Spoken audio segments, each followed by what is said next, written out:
네, 이어서 3교시 진행하도록 하겠습니다. 자, 이 앞전에 이제 저희가 이제 2교시의 정책 형성 과정의 단계별 특징과 사회복지 전문가의 역할이라고 해서 이제 표로 함께 해서 개략적인 설명을 좀 함께 했고요. 자, 이번엔 좀 더 상세하게 여러분과 함께 공부해 보도록 하겠습니다. 자, 첫 번째 정책 형성 과정에서의 단계별 특징인 첫 1단계가 아까도 잠깐 말씀드렸던 것처럼 인간의 욕구 불충족이다라고 이야기를 했죠. 사회복지 정책에 있어서 인간의 욕구 불충족이다 하는 부분들은 우리가 흔히 이야기하는 니즈, 욕구에 관한 부분들인 거죠. 그래서 어느 사회나 또는 뭐 아까 1교시에도 잠깐 말씀드렸던 것처럼 엘리자베스 여왕이 사회복지 정책의 역사에서 1601년에 그 구빈법을 만들 때 그 시절에 많은 국민들도 욕구가 있으셨을 거예요. 그리고 현 시대, 그 시대의 17세기와 비교해서는 어마어마한 발전을 이루는 현대사회를 살아가고 있는 다양한 인적 구성을 가진 많은 분들이 이분들에게도 또 물어보면, 여쭤보면 다양한 욕구들을 가지고 계실 겁니다. 그래서 인간의 욕구를 100% 충족시켜준다라거나 아니면 다 만족시켜줄 수 있는 어떤 사회복지 사회가 또는 국가가 아니면 그런 시대가 온다라는 것은 조금 어려운 현실의 문제로서는 좀 어렵지 않은가. 그래서 그냥 이상적인 어떤 현실일 뿐인 것, 가상의 어떤 목표일 뿐이지, 실제 현실 세계에서는 그러한 일들이 좀 이루어지기는 어려울 것이다 하는 거죠. 물론, 인간이 끊임없이 발전하고 끊임없이 무언가를 갈구하는 어떤 어떤 그 욕심이 있는 그런 어떤 개인적인 성향이 있다라는 것들을 차지하고라도 옛날 구시대에서의 또 욕구, 그 다음에 현재 발전된 현대 사회를 살아가는 사람들의 욕구들이 수준의 차이, 아니면 방법의 차이, 아니면 방향의 차이는 있을지 모르지만 늘 만족되어 있는, 100% 만족되어 있는 욕구를 충족되어 있는 상태로는 살아갈 수 없다라는 것이 현대 인간 사회의 어떤 특징의 하나다라고 할 수 있는 거죠. 그래서 정책을 형성해가는 모든 과정에 있어서 가장 그 첫 번째 시작이 인간들의 아니면 그 사회 구성원들의 욕구가 어떤 것이 있는지, 그 다음에 그 다양한 욕구를 다 채울 수 없기 때문에 그 많은 욕구들 중에서 우선순위를 정해서, 그리고 또 하나, 삶에 어떤 문제를 주지 않기 위해서 기본적인 어떤 인간으로서 누릴 수 있는 인권에 관한 부분, 또 가장 기본적으로 누려야 될 의식주의 어떤 권리들, 그 다음에 인간으로서 향유해야 될 문화적인 어떤 욕구들, 기본적인 욕구들을 채워주기 위한 방법들로 늘 사회복지 정책이 만들어지고 발전되어 가고 있다라고 할 수 있죠. 그래서 사람이 살아가는 데 있어서 소비해야 될 신체적인, 또 정신적인, 또 심리적인, 또 사회 환경적인 어떤 이러한 다양한 필요물들이 바로 욕구다라고 할 수 있고요. 이러한 사회복지 정책의 과정에 있어서 사람들이 가진 다양한 욕구의 불충족에 대한 면밀한 조사와 또 검토가 요구된다라고 할 수 있을 겁니다. 그래서 사회복지 전문가는 이런 과정들에서 욕구의 실상과 그 배경 원인, 그리고 해결책에 대한 조사 연구는 물론 기존의 사회복지 프로그램들을 통한 전문 사회적인 서비스 개입과 함께 그러한 서비스들을 제공하는 역할들을 오랫동안 해오고 있습니다. 그래서 새로운 사회 문제가 되었다라고 그러면 우리가 앞으로 계속 사회가 발전하고 변화되는 과정에서도 또 새로운 어떤 욕구 불충족의 문제가 생길 거고요.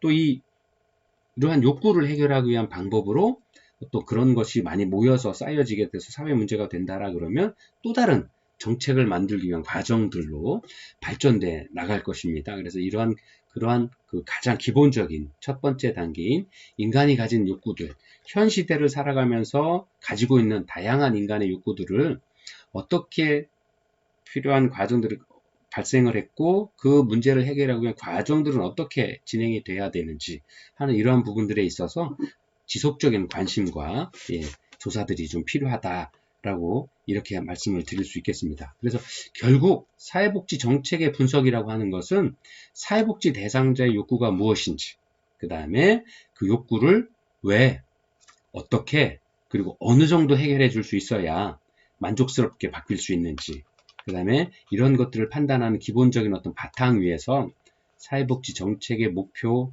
또는 목표 그리고 내용과 사회복지 정책의 어떤 수준들을 결정할 수 있을 것입니다. 그래서 경우에 따라서는 사회복지 정책을 둘러싸고 있는 어떤 이론적인 그리고 가치적 대안의 선택도 이러한 욕구에 따라서 진행해 나갈 수밖에 없게 되는 거죠. 그래서 이러한 부분들에 있어서 이러한 그 다양한 면밀한 검토들이 좀 필요하고 조사가 필요하다 하는 것들을 그 정책 형성 과정의 첫 번째 단계에서 설명을 하고 있고요. 두 번째, 개인 문제에 대한 부분들인데요. 우리가 이제 문제라고 하는 것들이 무엇일까요? 일반적으로 개인 문제다 또는 뭐 집단의 사회 문제다라고 했을 때 어쨌든 문제라고 하는 것은 개인에게 부정적인 어떤 영향을 미치는 상태다. 아니면 그러한 어떤 그 부정적인 상태를 만들어주는 어떤 원인들, 이런 것들을 바로 문제 상태다 또는 문제다라고 이야기를 할 수 있을 겁니다. 그래서 욕구의 불충족 상태가 계속되는 중에서 문제가 해결되는 경우도 있는 반면에 오히려 그 문제가 더욱 심각해져서 나중에는 어떤 그 심각한 사회 문제로도 발전할 수 있게 되는 거죠. 그 사회복지 정책 과정에 있어서 개인 문제에 대해서 관심을 갖게 되는 가장 큰 이유는 개인의 문제가 일정 기간 어느 정도 존속될 경우에 그 배경이 실제로 그 개인의 결함과 잘못으로 인해서 발생된 것인지 아니면 개인이 처한 사회의 문제 또는 상황의 문제 또 환경의 문제 이러한 것들로 개인이 희생당함으로써 발생한 문제인지를 좀 분석하는 면밀하게 검토해보는 그런 과정이 필요합니다.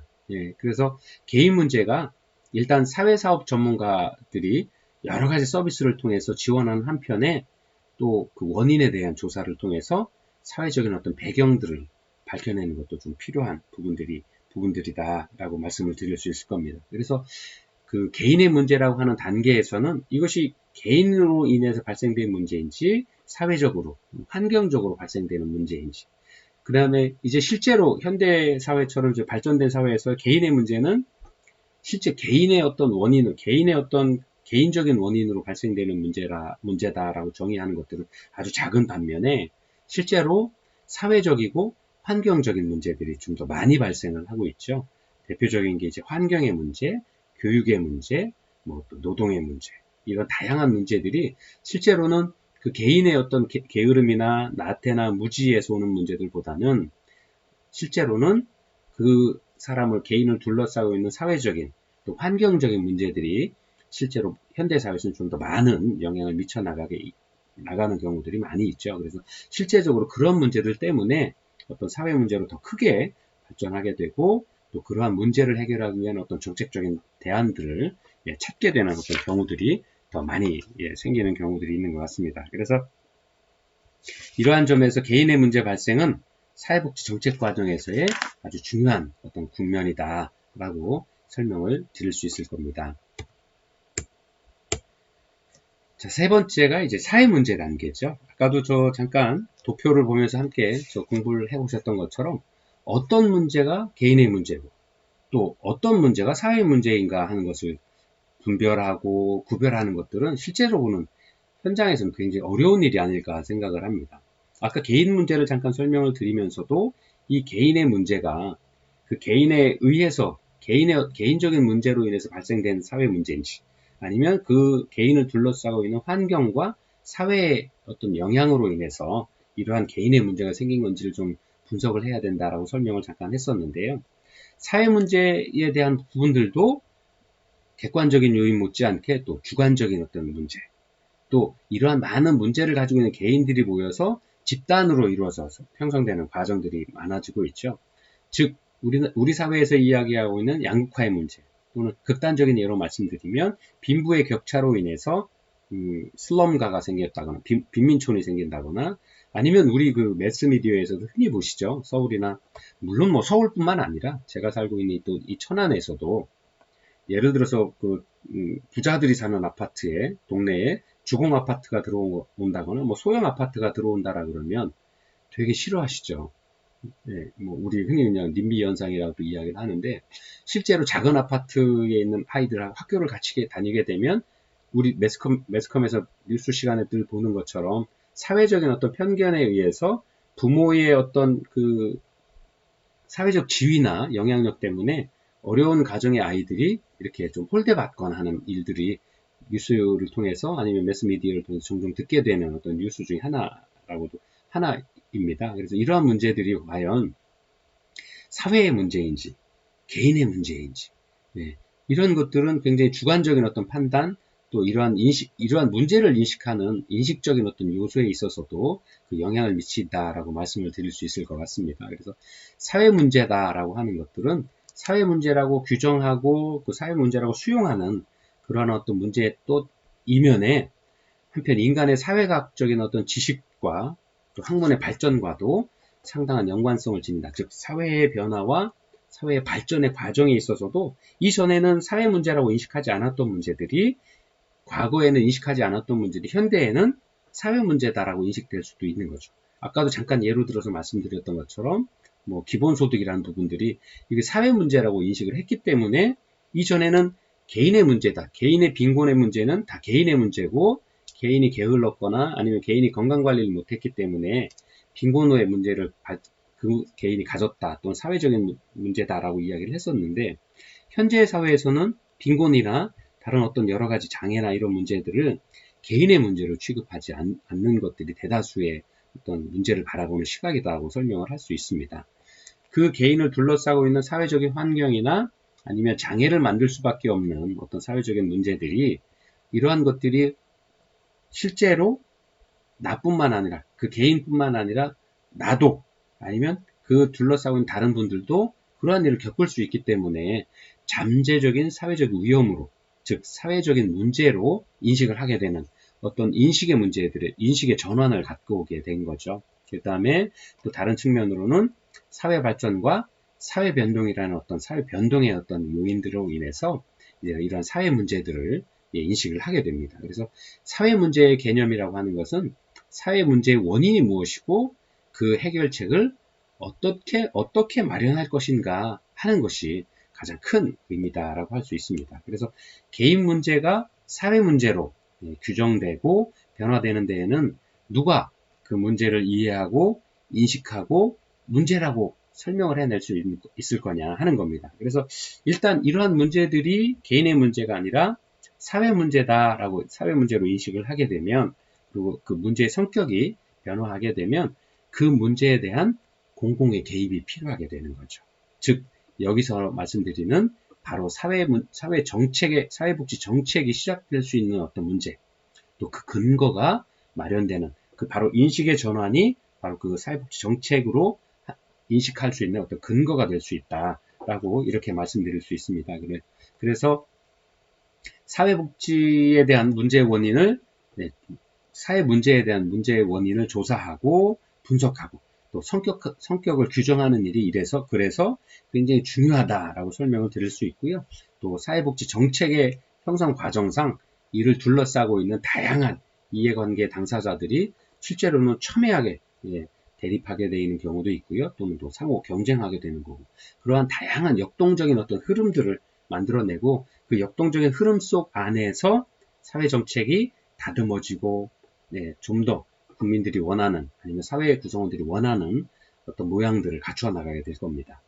자, 그래서 그러한 과정들을 통해서 또 이러한 사회적으로 그 문제를 해결하기 위한 어떤 많은 사람들의 다양한 노력들이, 또 그러한 노력들이 어떤 선택으로 이어질 수 있게 되고, 그러한 선택들이 바로 사회복지 정책으로 만들어지게 되는 거죠. 그래서 그러한 그 과정, 일련의 과정이 사회복지 정책으로 만들어지고, 그 정책으로 만들어지는 것들이 실제로 현장에서, 필드에서 사회복지 전문가들에 의해서 클라이언트에 또는 지역사회에 되돌려지는 문제 해결을 위한 어떤 방법으로, 정책적인 대안으로 되돌려지게 되는 어떤 그런 과정을 겪어서 사회복지 정책들이 형성이 된다라고 이렇게 말씀드릴 수 있습니다.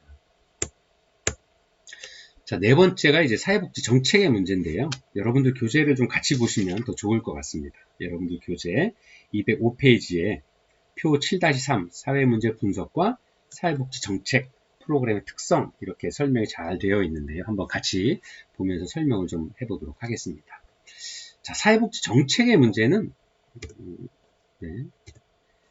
사회에 존재하고 있는 많은 사회 문제 중에서 직접적으로 정부가 개입하여서 해결하라고 관심을 가지고 있는 문제가 바로 사회복지 정책의 문제다라고 하는 거죠. 즉, 이전까지 개인의 문제, 사회의 문제 또는 인간의 욕구에 관한 문제를 좀 다뤄서 그런 것들을 사회 어젠다로 만들고 그런 것들에 대한 어떤 인식들을 해나가기 시작을 하고 사회 문제다라고 규정을 해놨다라고 그러면 그 규정되어 있는 어떤 문제들을 정책으로 만들어내는 것. 즉, 정부가 직접적으로 개입해서 해결하려고 관심을 가지고 있는 문제가 바로 사회복지 정책의 문제다라고 정의를 하고 있는 거죠. 그래서 사실 한 사회에서 사회 문제로 인해서 고통받고 있는 사람들이 많이 있고요.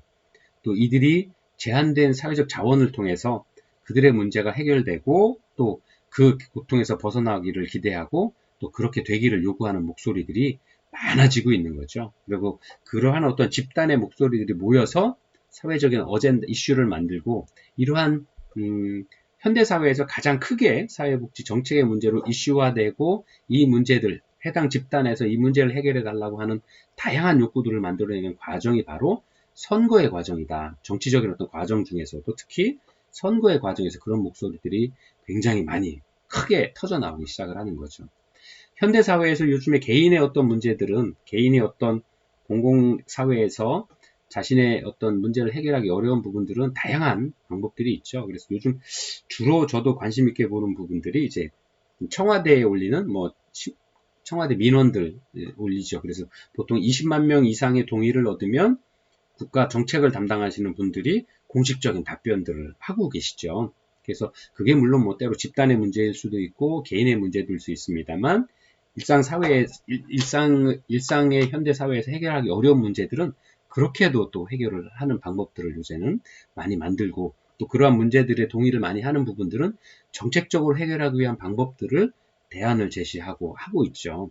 그런 것들도 이러한 정책 형성의 과정으로 이해할 수 있는 거고요.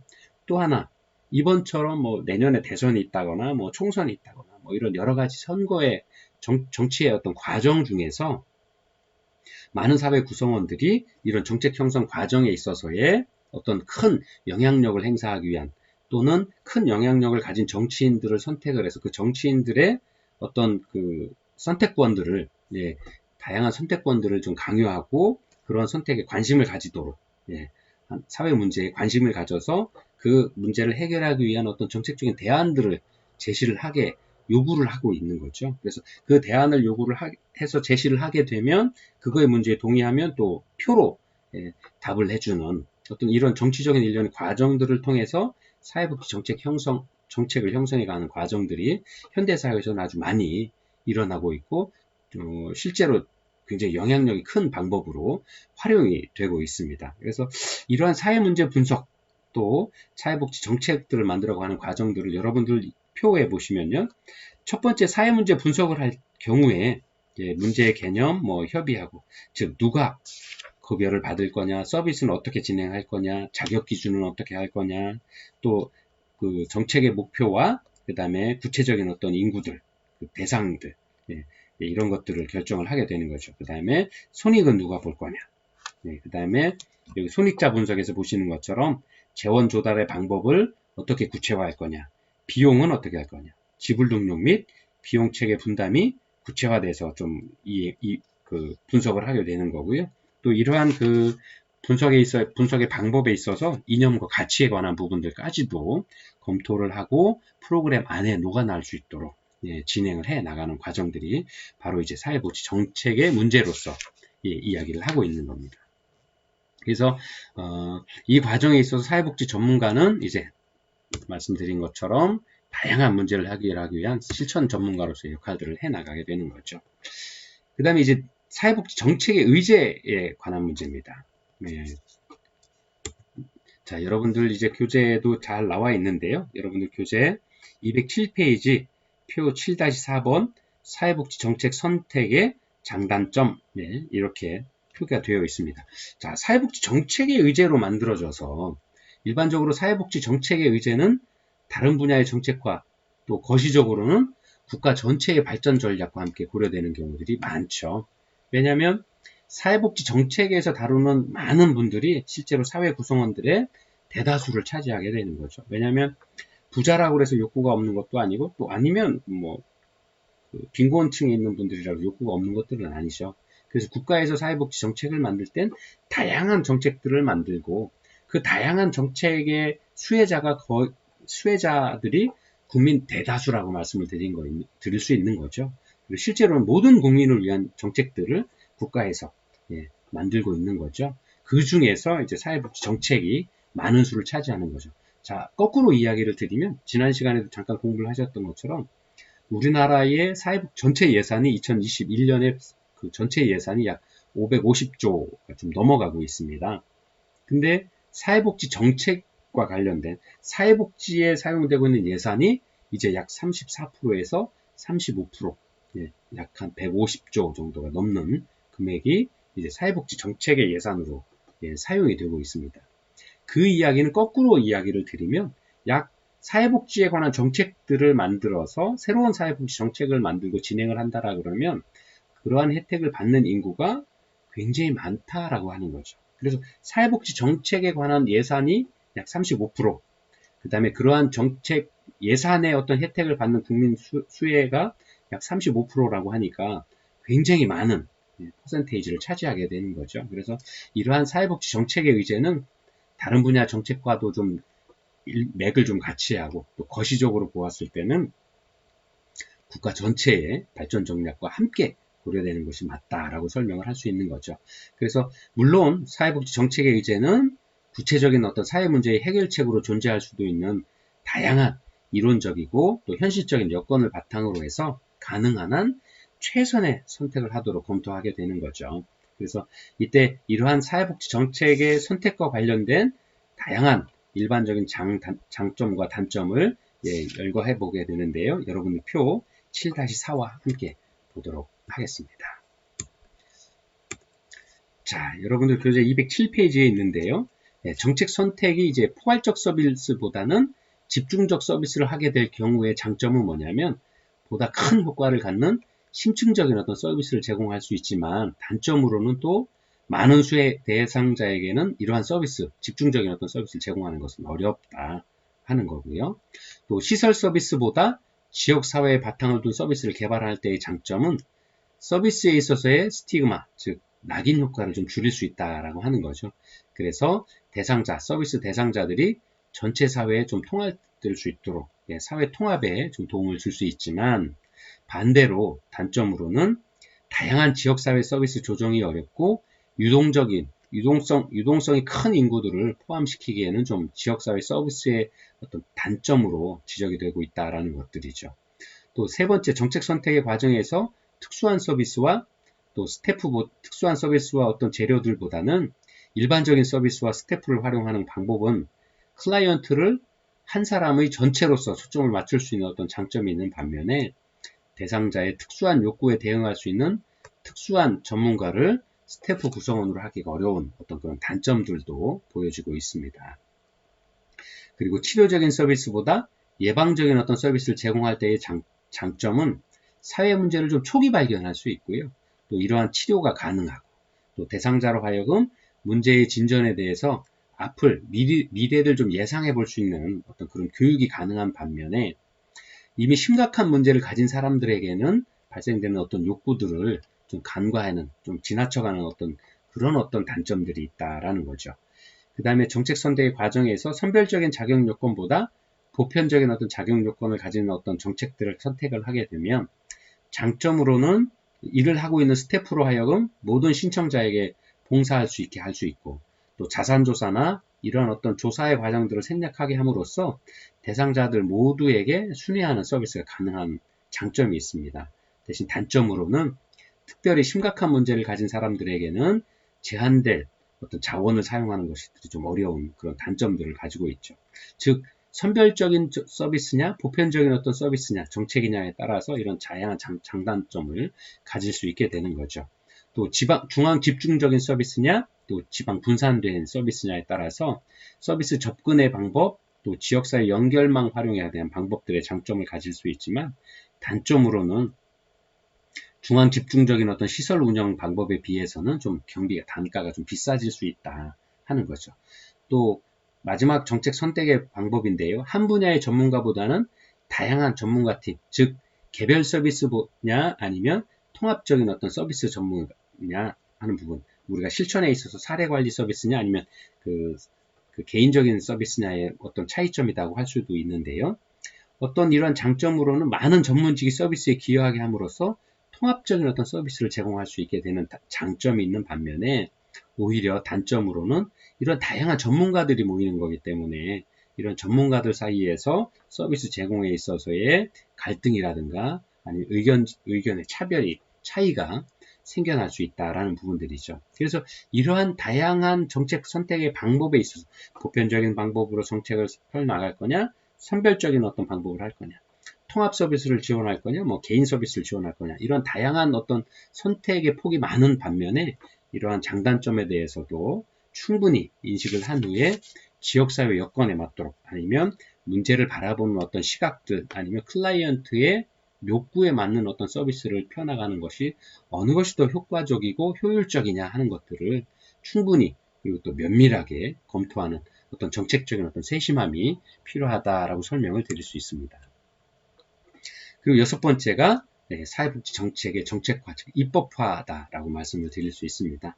그래서 사회복지 정책화의 과정이라고 하는 것은 정책 의제로 취급되던 정책 대안들을 상호 조정 또는 경합되는 과정을 거쳐서 드디어 하나의 정책으로 확정하는 국면이 바로 사회복지 정책화, 입법화의 과정이다라고 설명을 할 수 있습니다.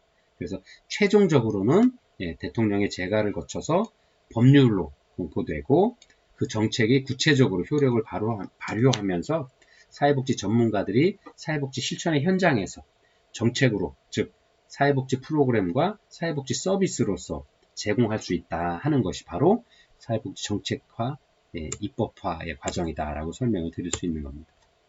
그리고 일곱 번째가 사회복지 정책의 실행 단계인데요. 즉 사회복지 정책은 실행하는 과정에 있어서 행정조직을 통해서 즉 우리가 이야기하는 사회복지 정책에서의 전달 체계를 이용해서 서비스를 직접 전달하고 실천하는 과정이 바로 사회복지 정책의 실행이다라고 할 수 있습니다. 자, 이러한 실행 과정에 있어서는 몇 가지 사항들, 사회복지 정책 조직이 갖춰야 될 요소를 몇 가지 이야기를 하고 있는데요. 첫 번째가 서비스가 좀 통합적이고 지속적이어야 된다 하는 거죠. 두 번째가 접근이 쉬워야 된다. 그 다음에 세 번째가 조직의 활동과 결정에 대한 책임성이 있어야 된다. 책임성, 책무성에 대한 부분들이죠. 그 다음에 네 번째가 클라이언트의 다양한 인종적인 특성들을 적절히 수용할 수 있는 어떤 그 정책들을 실용할 수 있는 실천 조직들이 좀 있어야 된다라고 하는 것들을 이야기를 하고 있습니다. 그 다음에 여덟 번째가 이제 정책 형성 과정에서 사회복지 정책에 대한 평가분들입니다.